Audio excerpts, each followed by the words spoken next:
जय भोलेनाथ। आप सभी का हमारे यूट्यूब चैनल पर बहुत बहुत स्वागत है। भोलेनाथ की कृपा आप सभी पर सदैव बनी रहे। आज रसपान कीजिए श्री शिव महापुराण के 10वें अध्याय का। आज की कथा में हम विशेष रूप से शिव जी के स्वरूपों का वर्णन, शिव जी का हिमाचल के घर में प्रवेश करना और हिमाचल के द्वारा पार्वती जी का कन्यादान करना, ब्रह्मा जी को मोह होना, शिव जी द्वारा काम को जीवन दान प्रदान करना, शिव जी की यात्रा तथा पतिव्रता धर्म के वर्णन की कथा का श्रवण करेंगे। अगर आपको आज की कथा समझ में ना आए तो आप मेरे चैनल पर जाकर इससे पहले की कथा का श्रवण कीजिए, जिससे आपको आज की कथा आसानी से समझ में आएगी। ब्रह्मा जी बोले, नारद जी, उस समय मैंने ही तुमको तथा विष्णु को शंकर के पास भेजा। तुम वहां जाकर उनकी स्तुति करने लगे। अंतर्यामी भगवान शंकर ने प्रसन्न होकर अपना सुंदर एवं अद्भुत स्वरूप बनाकर आपको दर्शन दिए। तब तो आप प्रसन्न होकर मैना के पास गए। आकर मैना से बोले, मैना जी, अब चलकर भगवान शंकर के दर्शन करो। कितना सुंदर एवं उत्तम स्वरूप है। अभी वे आपके घर ही आ रहे हैं। यह सुनकर हिमाचल की रानी आपको साथ लेकर वहां गई। तब मैना को परम आनंददायक शिव के दर्शन हुए। उनके विशाल मस्तक पर चंद्रमा सुशोभित है। विष्णु आदि देवता सेवा करते आ रहे हैं। सूर्य ने उनके सिर पर छत्र धारण कर रखा है। चंद्रमा आभूषणों को शोभित कर रहा है। गंगा यमुना चमर झुला रही हैं। अड़िमादी आठों सिद्धियां सामने होकर नाच रही हैं। इस प्रकार आते हुए भगवान शंकर के पीछे सुंदर एवं अनेकों रूप वाले गण सिद्ध मुनि देवता जय जयकार करते आ रहे हैं। विश्व वसु अप्सराओं के साथ शिव के आगे गाते हुए चल रहे हैं। ब्रह्मा जी बोले, तब तो मैना चित्रलिखित सी होकर क्षणभर अवाक हो गई। फिर बोली, पार्वती धन्य हो, तुम्हारे तप से परम कल्याणकारी सदाशिव मेरे घर पधारे हैं। भगवान शंकर, मैं बहुत ही अपराध कर बैठी हूँ। आपकी अतिशय निंदा की है। आप मुझ पर प्रसन्न होकर मुझे क्षमा करें। नारद जी, उस समय पूर्वाश्री स्त्रियां सभी की सभी घरों के कामों को छोड़कर बाहर निकल आईं। चक्की पीसने वाली ने चक्की छोड़ दी। पति की सेवा में लगी हुई पति की सेवा छोड़कर भाग आई। कोई कोई तो दूध पीते हुए बच्चे को छोड़कर भाग आई। बछड़ा भी ना बांधा। इसी प्रकार के आवश्यक कार्य को छोड़कर भगवान शिव के दर्शन के लिए दौड़ आईं। भगवान शंकर का दर्शन करते ही सबकी सब मोहित हो गईं। तब शिव की सुंदर मूर्ति हृदय में धारण करके आपस में बोली, सखियों, आज हिमाचलपुर में रहने वाले नर नारियों के नेत्र और जन्म आज सफल हैं। पार्वती जी, तुम्हारे भाग्य धन है। साक्षात भगवान शंकर की पत्नी बन रही हो। ब्रह्मा जी बोले, नारद, इस प्रकार पुर की निवासिनी सभी स्त्रियों ने चंदन एवं चावलों से भगवान का पूजन किया और फूलों की भगवान पर वर्षा करने लगी। ब्रह्मा जी बोले, नारद, इसके बाद भगवान शंकर सबको आनंदित करते हुए गण देवता सिद्ध मुनियों के साथ हिमाचल के घर के निकट पहुंच गए। इधर मैना भी सभी स्त्रियों के साथ मिलकर झटपट घर आ गई। तब भगवान शंकर के लिए आरती सजाने लगी। आरती सज गई। स्त्रियों के साथ मिलकर द्वार पर आईं। भगवान शंकर पहुंच गए। इस समय उनकी शोभा करोड़ों कामदेवों के समान थी। शिव ने प्रथम पार्वती के बताए हुए स्वरूप को मैना को दिखाया। प्रेम से मैना ने आरती उतारी। आरती की रीत करके आनंद पूर्वक मैना भीतर चली गई। लड़कियां महेश जी की शोभा देखकर बोली, सखियों, इस प्रकार का सुंदर वर तो हमने किसी के भी विवाह में नहीं देखा। पार्वती जी धन्य है, जिसको सुंदर पति प्राप्त हो रहा है। ब्रह्मा जी बोले, नारद जी, उस समय हिमाचल के घर आनंद ही आनंद था। उसके बाद श्री महादेव जी के साथ आए हुए सभी बारातियों को उपयुक्त स्थान रहने के लिए दिए गए। फिर हिमाचल अपने घर पहुंचे। उसके बाद जगत की माता श्री पार्वती जी सभी देवताओं को पूजने के लिए घर से बाहर चलीं। श्री पार्वती जी के दर्शन कर समस्त देवताओं ने सिर झुकाकर नमस्कार किया। भगवान शंकर ने भी पार्वती जी को देख लिया। उन्हीं को श्री पार्वती जी साक्षात सती के रूप में दिखाई दी। उधर श्री पार्वती जी कुलदेवों का पूजन कर ब्राह्मणों की स्त्रियों के साथ घर लौट आईं। ब्रह्मा जी बोले, नारद, इधर हिमाचल ने भगवान शंकर का वेद विधि पूर्वक उपवित संस्कार कराया गया। फिर भगवान शिव द्वारा दिए गए वस्त्र आभूषण धारण कराए गए, जिन्हें धारण कर पार्वती की शोभा निखर उठी। श्री गर्ग जी हिमाचल से बोले, पर्वतराज, लगन का समय निकट है। आप शंकर को बुलवाइए। हिमाचल ने ब्राह्मणों को सदाशिव को बुलवाने के लिए भेज दिया। ब्राह्मण लोगों ने जाकर भगवान शंकर तथा विष्णु ब्रह्मा आदि देवताओं से कहा कि अब कन्यादान का समय निकट है। आप कृपा करके शीघ्र पधारें। ऐसा हिमाचल ने कहा है। शिव जी ने झटपट लोक रीति के अनुसार उपटन आदि लगाकर स्नान किया। फिर सुंदर वस्त्र आभूषण आदि धारण करके वृषभ पर सवार होकर हिमाचल के घर पधारे। मैना ने ब्राह्मण स्त्रियों के साथ तथा अन्य सौभाग्यवती स्त्रियों के साथ मिलकर भगवान की आरती की। फिर आचार्य बने हुए ब्राह्मण ने मधुपर के हिमाचल से दिलाया। तब आभूषणों से भूषित अपनी पुत्री को हिमाचल ले आए, बेदी पर भगवान के पास बिठा दिया। फिर बृहस्पति आदि शुभ लग्न का अवसर देखकर कन्यादान के पूर्व कार्य कराने लगे। शिव पार्वती जी आपस में एक दूसरे को देखकर प्रसन्न हुए। ब्रह्मा जी बोले, नारद, उसके बाद कन्यादान का समय हुआ। गर्ग जी ने हिमाचल एवं मैनाक से कहा।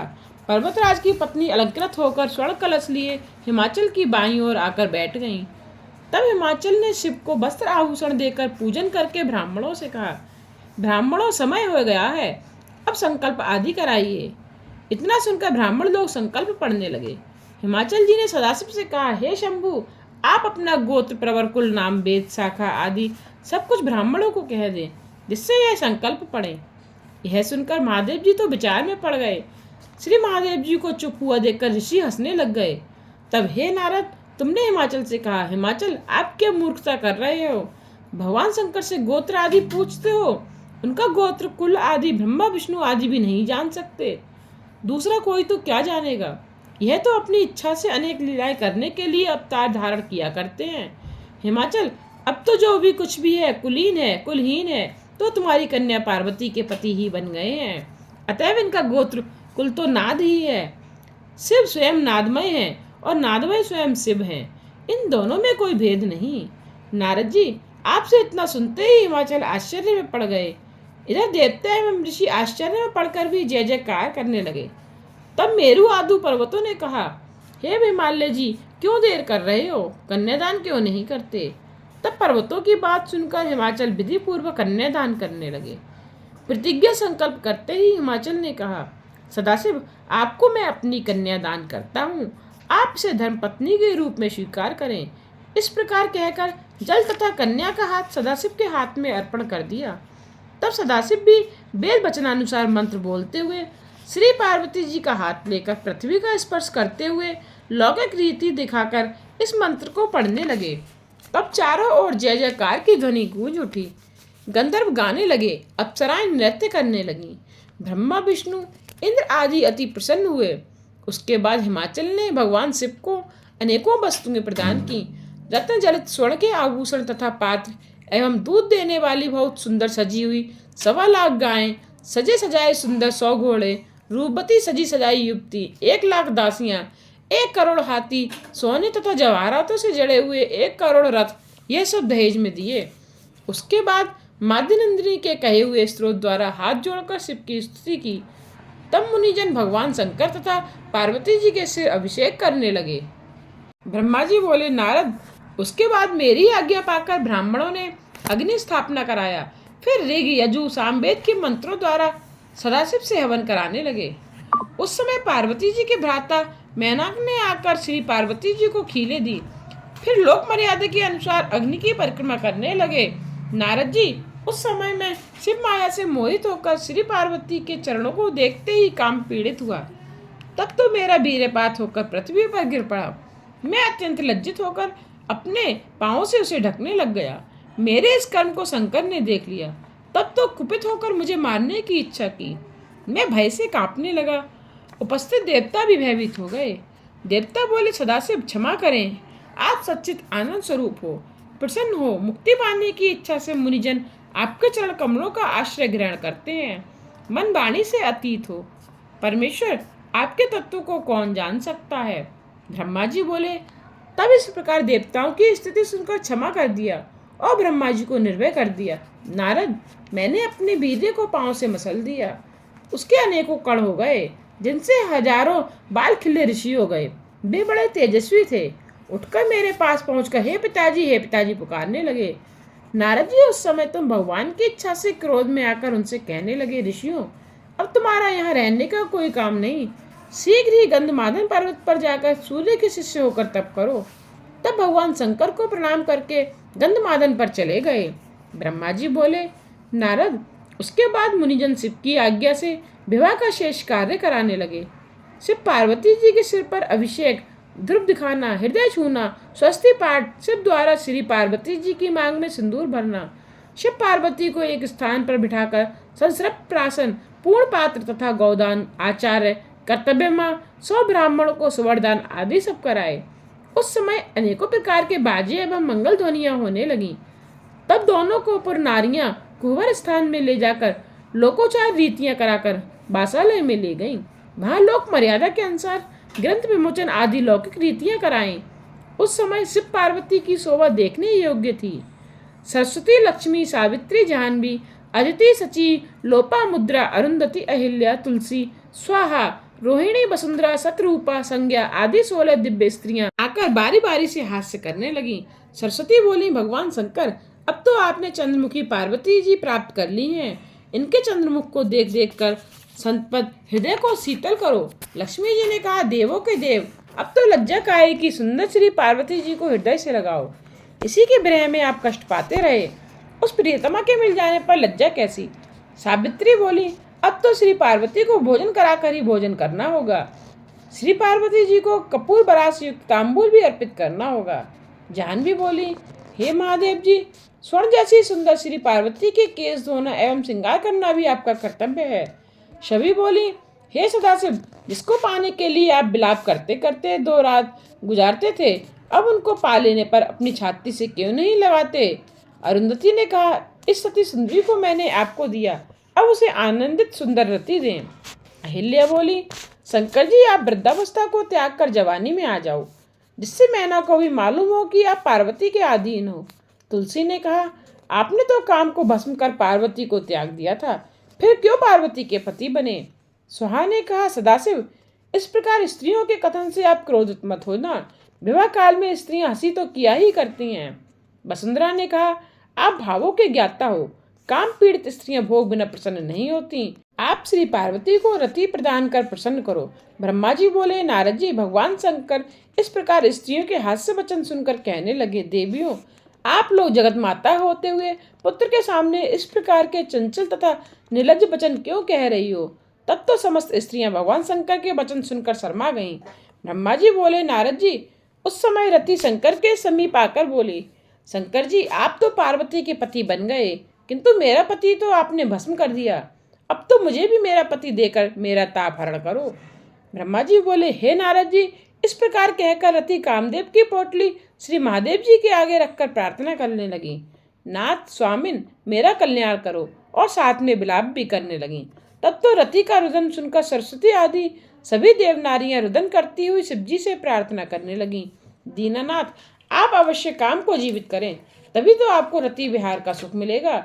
इतना सुनकर भगवान शंकर ने कृपा दृष्टि से ज्यों ही उस भस्म पोटली की ओर देखा, तो उसी समय कामदेव जीवित होकर बाहर निकल आया। यह देखकर रति को परम आनंद की प्राप्ति हुई। कामदेव ने सदाशिव को प्रणाम किया। प्रसन्न होकर भगवान शंकर बोले, मैं तुम दोनों पर प्रसन्न हूँ, मन चाहा वर मांग लो। इतना सुनकर कामदेव बोला, भगवान, यदि आप प्रसन्न हैं तो पहले मेरे अपराध को क्षमा करें, फिर आपके भक्तों में मेरा प्रेम हो और आपके चरणों में मेरी भक्ति, बस यही वरदान दें। कामदेव के वचन सुनकर सदाशिव कहने लगे, कामदेव, मैं तुम पर प्रसन्न हूँ, तुम निर्भय विचरण करो। ब्रह्मा जी बोले, नारद जी, यह सुनकर कामदेव जब बाहर आए, देवताओं ने उसे देखकर प्रसन्नता पूर्वक कहा, कामदेव, तुम धन्य हो, सदाशिव ने प्रसन्न होकर तुम्हें जीवित कर दिया। इस प्रकार काम का सम्मान करके विष्णु आदि अपने अपने स्थानों पर बैठ गए। उसके बाद भगवान शंकर ने पार्वती के साथ बैठकर भोजन किया। तब मैना एवं हिमाचल ने आज्ञा पाकर सदाशिव वहां से जनवास्य को गए। ब्रह्मा, विष्णु एवं ऋषि मुनियों को प्रणाम किया। ब्रह्मा जी बोले, नारद, हिमालय ने अपना आंगन साफ करवाया, लिपवाया। उसके बाद अपने पुत्र एवं अन्य पर्वतों को भगवान शंकर के पास भेजा। वे जाकर कहने लगे, हे परमेश्वर, आप कृपा करके विष्णु, ब्रह्मा आदि सभी देवता एवं ऋषि मुनियों को साथ लेकर भोजन के लिए पधारें। तब इस प्रकार सभी देवताओं को साथ लेकर सदाशिव भोजन करने पधारे। तब हिमाचल ने आए हुए सभी देवताओं एवं भगवान शंकर का आदर सत्कार किया, भोजन के लिए बिठाया, नाना प्रकार के भोजन परोसकर सबसे भोजन करने के लिए प्रार्थना की। तब तो भगवान शंकर के साथ हंसी करके भोजन करने लगे। उस समय इंद्र आदि लोकपालों की अलग पंक्ति थी। भृग आदि ऋषिगणों ने भी अलग पंक्ति बना ली। ब्रह्मा, विष्णु शंकर के पास बैठे हुए थे। हे नारद जी, सभी बारातियों ने तृप्ति के साथ भोजन किया, फिर आचमन आदि करके अपने विश्राम स्थल पर चले गए। तब मैना की आज्ञा लेकर नगर स्त्रियों ने बैसाख के महोत्सव के लिए भगवान शंकर को न जाने दिया। तब सदाशिव रत्न जड़ित सिंहासन पर बैठे और निवास भवन की ओर देखने लगे। वहां सैकड़ों रत्नों के दीपक जगमगा रहे थे एवं रत्न जड़ित कुंभ तथा पात्र आदि स्थापित थे। इस प्रकार से सुंदर भवन को देखकर शंकर वहां रत्न जड़ित पलंग पर सो गए। हे नारद जी, वह रात्रि इसी प्रकार बीत गई। जब प्रातः काल हुआ तब अनेकों प्रकार के बाजे बजने लगे। सारे देवता उठे, वे आनंदित होकर अपनी अपनी सवारियां सजाकर कैलाश चलने की तैयारी में लग गए। तब भगवान शंकर के पास श्री विष्णु जी ने धर्म को भेजा।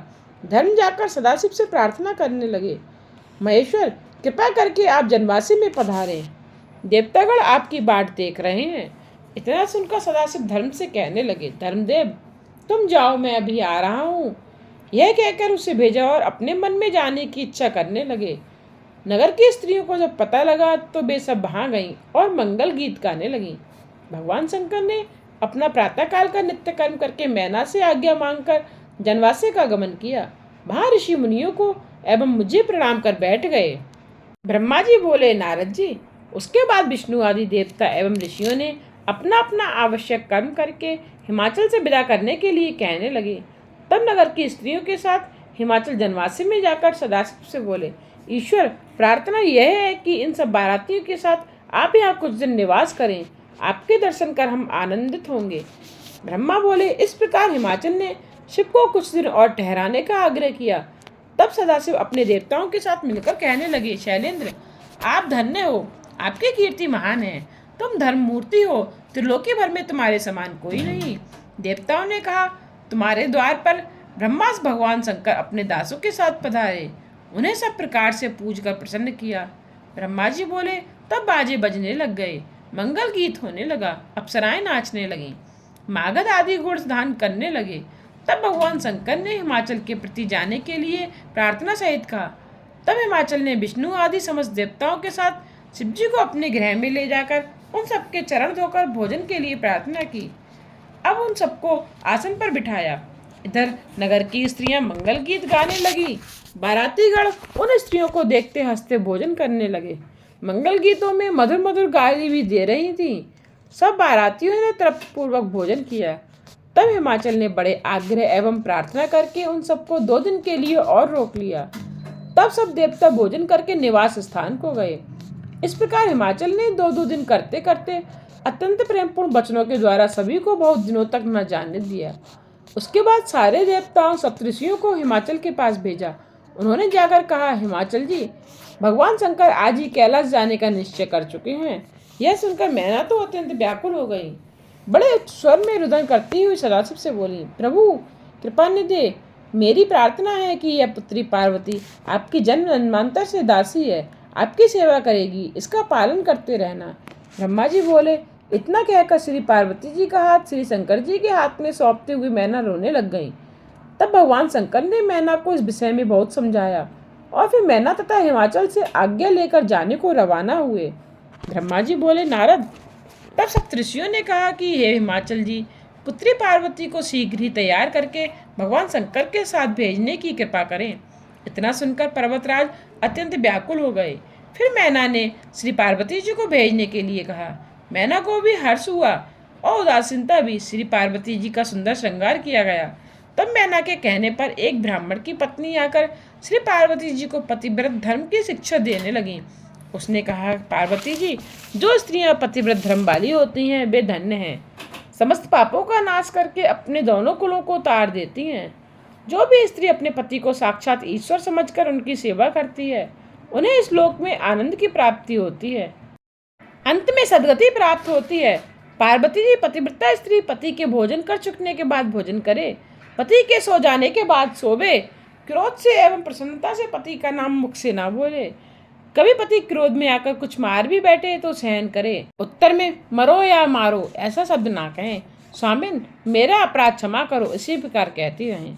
पति के बुलाने पर सभी कामों को छोड़कर पति के पास चली जाएं, उसकी आज्ञा का बड़े प्रेम से पालन करें। पतिव्रता कभी द्वार पर ना खड़ी हो, किसी दूसरे के घर जाकर बिना कारण ना बैठें, अपने घर की वस्तुएं धन आदि किसी को ना दें, पति के सेवन की चीज़ें ठीक समय पर यथास्थान संभाल कर रखें। फिर अपने कामकाज में चतुर रहें। पति की आज्ञा का पालन करना पतिव्रता का मुख्य धर्म है। आज्ञा के बिना तीर्थ यात्रा, खेल तमाशे किसी स्थान पर ना जाएं। तीर्थ स्नान की इच्छा से पति के चरण धोकर उसका पान करने से उसका तीर्थ स्नान हो जाता है। अपने पति की आज्ञा पाकर पति के झूठे अन्न को परम प्रसाद समझकर ग्रहण करें। श्राद्ध आदि पर्वों में भी बांट कर ना खावें, किंतु पति की झूठन खाना ही सर्वोत्तम है।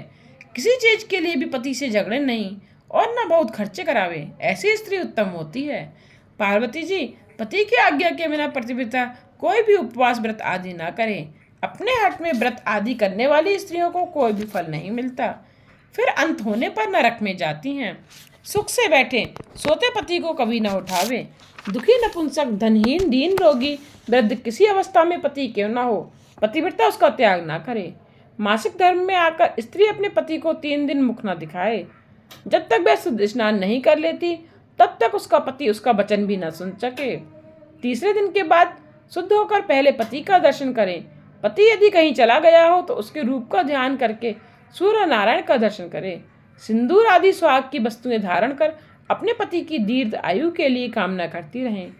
धोबिन, शूद्रा, व्यभिचारिणी आदि नीच स्त्रियों को अपनी सहेली न बनावें। पति से लड़ने वाली एवं शत्रुता करने वाली स्त्री से बोले तक नहीं। एकांत में कभी अकेली ना रहें, कभी नंगी ना पावें। स्नान भी वस्त्रहीन होकर ना करें। पति की इच्छा होने पर पति से रमण करें। रमण समय में ही पति से ढीठता कर सकती हैं और समय में नहीं। सदा पति के अनुकूल चलें, उसके उदास और सुखी रहने पर सुखी रहें। सुख दुख में दोनों में ही पति से विमुख ना हो। तब ब्रह्मा, विष्णु, महेश ने भी अपने पति को विशेष समझे। जो भी स्त्री पति की आज्ञा के बिना व्रत, उपवास अथवा विषय करती है, वह अपने पति की आयु का हरण करती है और अंत में नरक में जाती है। जो स्त्री पति के कुछ कहने पर क्रुद्ध होकर तीखा कटु उत्तर देती है, ऐसी स्त्रियां निर्जन मन में गीदड़ों का जन्म पाती हैं। पति से ऊंची होकर ना बैठें। व्यभिचारी दुष्टों से दूर रहें। पति से कभी कुटिलता से ना बोलें। सास, ससुर, जेठ, जेठानी आदि बड़ों के सामने कभी ऊंचा ना बोलें, ना हंसें। बाहर से आए हुए अपने पति को आदर पूर्वक उनके चरण धोएं। पार्वती जी, इस प्रकार की पतिव्रता नारियां लोगों को पवित्र कर देती हैं। तीनों देवों की प्रार्थना से अत्रि पत्नी ने शाप द्वारा बारह से मरे हुए एक ब्राह्मण को जीवित कर दिया था। देवी, आप तो सर्वश्रेष्ठ हो, सबका कल्याण करने वाली हो। आपके सामने तो केवल लोकोपकार के लिए ही इतना कहना पड़ा। नारद जी, इसके बाद उस ब्राह्मण की पत्नी ने मैना से भी पार्वती जी को भेज देने के लिए कहा। यह सुनकर प्रेम विवाह होकर मैना ने उसके वचनों के अनुसार श्री पार्वती जी को हृदय से लगा धैर्य के साथ विदा करने लगी, किंतु धैर्य का बांध टूट गया और उच्च स्वर में रुदन करने लगी। उसी प्रकार अन्य स्त्रियां अचेतन हो गईं। स्वयं योगीश्वर श्री महादेव जी चलते समय रुदन करने लगे। पशु पक्षी आदि का तो कहना ही क्या। उस समय पर्वतराज हिमाचल अपने पुत्रों एवं मंत्रियों, ब्राह्मणों के साथ वहां आ गए। मोह के कारण अपनी पुत्री को हृदय से लगाकर रोने लगे। उसके बाद तत्वज्ञानी पुरोहितों ने सबको अध्यात्म ज्ञान द्वारा समझाया, जिससे कुछ समय के लिए शांत हुए। जबकि पार्वती जी ने भक्ति के साथ पिता एवं गुरुजनों को प्रणाम किया। फिर लोक नीति के अनुसार अचानक ही रोने लग गईं। श्री पार्वती जी का उच्च स्वर में रुदन सुनकर अन्य स्त्रियां भी रोने लग गईं। तब ब्राह्मण लोगों ने उनको धैर्य दिया और यात्रा का शुभ लग्न बताते हुए कहा, इस समय रोना अच्छा नहीं। तब हिमाचल जी ने मैना को धैर्य बनाया। श्री पार्वती जी के लिए पालकी मंगाकर उस पर उन्हें बिठा दिया। सबने श्री पार्वती जी को शुभ आशीर्वाद दिए। हिमाचल तथा मैना ने शुभ आशीर्वाद देते हुए श्री पार्वती जी को अमूल्य आभूषण, वस्त्र एवं असंख्य धन दिया। फिर पार्वती जी ने ब्राह्मण, पुरोहित एवं अन्य पूज्य स्त्रियों को प्रणाम किया। फिर उनकी पालकी चली। श्री पार्वती जी के चलते समय हिमाचल ने श्री महादेव जी को जाकर प्रणाम किया और विष्णु आदि देवताओं से गले लगकर मिले। इस प्रकार पार्वती जी की आज्ञा से घर लौटे। ब्रह्मा जी बोले, तब भगवान शंकर सभी देवताओं के साथ कैलाश पर्वत पर पधारे। लोक रीति के अनुसार सदाशिव ने विष्णु आदि सभी बारातियों को भोजन कराया। तब बारातीगण सदाशिव की आज्ञा लेकर अपने अपने लोकों में चले गए। ब्रह्मा जी बोले, नारद जी, यह भगवान शंकर के शुभ विवाह का वर्णन है। यह शोक को नाश करता है, हर्ष को बढ़ाता है। इससे आगे की कथा आप कल के अध्याय में सुनेंगे। उम्मीद करती हूँ कि आपको आज की कथा पसंद आई होगी। आगे की कथा जानने के लिए मेरे चैनल को सब्सक्राइब करके बेल आइकन पर प्रेस करके ऑल पर क्लिक करना ना भूलिएगा, जिससे आने वाले वीडियोज के नोटिफिकेशन आप तक पहुंचते रहें।